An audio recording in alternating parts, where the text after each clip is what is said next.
80% of New Year's resolutions fail. Let's be the 20% that succeed this year. Today I'll be answering 5 questions on how we can succeed. Let's get started. Scott, I have 5 questions for you today. My first question is, what's one New Year's resolution you kept and why do you think it worked? A New Year's resolution that I kept would be, the most recent one last year, would be obtaining my Brazilian Jiu-Jitsu black belt. I had trained for nearly 10 years, still not achieving the level of black belt. My professor said I had to be a bit more consistent, a bit more mat time to actually achieve that goal. So January 1st rolled around, I decided without waver that I would place it in a high priority in my life. I would schedule work, clients around it, schedule extracurricular activities, even scheduling any pickup or drop-offs for my son or my family around getting the training in. Set the same 2 training sessions per week, with the third being the flexible one.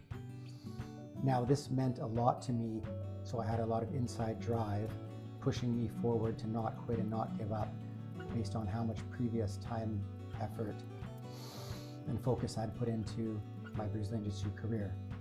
But I tell you, once I achieved it, it took me about 6 months, but by the summertime, I was standing proud in a large ceremony, being the only one that year presented with the Brazilian Jiu-Jitsu black belt. What's the biggest mistake you see people make with New Year's resolutions? Oh, definitely lack of discipline. People confuse motivation and discipline.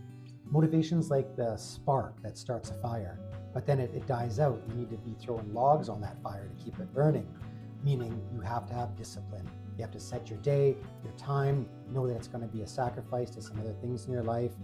Show up when you don't want to show up, put the work in, get it done. It is about discipline, habit, repetition. Motivation is just a quick little thing. Maybe it got a spark going for you wanting to do it, or shifting, making that goal in your life. But discipline is truly the key to staying on track. How do you stay consistent when motivation disappears? Tracking results has worked well for me. So as I see noticeable improvements moving forward and achieving my goal, I'll write it down. This way I can look at the past and see where I was and where I am now. That's a little spark, a little bit of motivation that I could look back onto even when things are feeling like I'm not moving forward, I'm not progressing. If I look at it on paper, it truly is, definitely is. So by writing it down, you show that commitment on paper and you're able to go back and track. You can see your progress. That's right. What do you do when you miss a date or start slipping? Okay, I get myself right back on track. I realize that the past is the past and the future is the future. We can't control what's happened behind us, but we can definitely control moving forward.